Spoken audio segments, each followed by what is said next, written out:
Today we're at the grocery store and I'm looking at tomato sauces. Now why I am looking at tomato sauces because you don't really need to add anything but tomatoes and salt.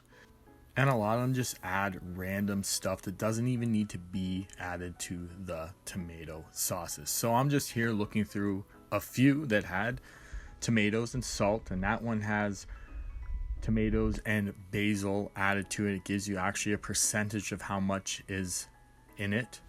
This is the tomato sauce that I use. It is tomatoes and sea salt. It's also called strained tomatoes, but it will be the base of your simple tomato sauce that we are going to do.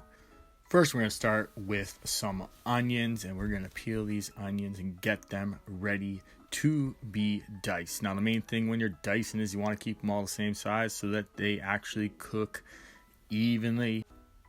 Now, once you get the onions diced, you are going to heat a pan and put 2 tablespoons of butter and get that melted, and then throw your onions in to start sweating them and getting out the flavor.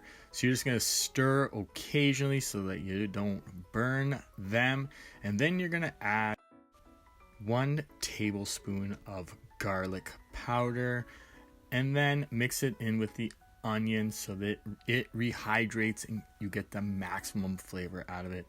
And then you're gonna add 2 tablespoons of Italian seasoning, which is a blend of 5 different herbs and spices, and it brings out an amazing tomato sauce taste.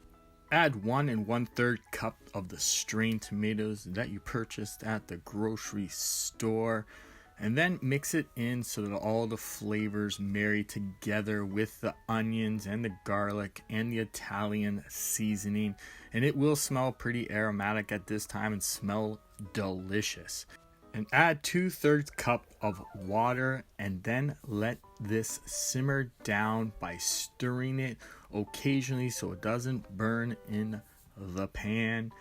And just let it simmer down to the thickness that you want. Remembering if you're adding this to pasta or putting it on top, the pasta does hold some water, so you do want to make it maybe a little thicker so it's not so runny and falling off the pasta when you're done your sauce.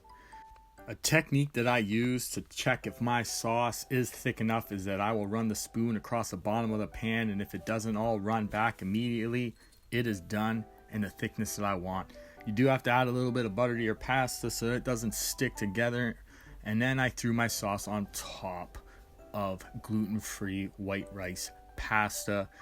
And once you have the sauce incorporated in, I did try it to see if it needed a little bit of seasoning like salt.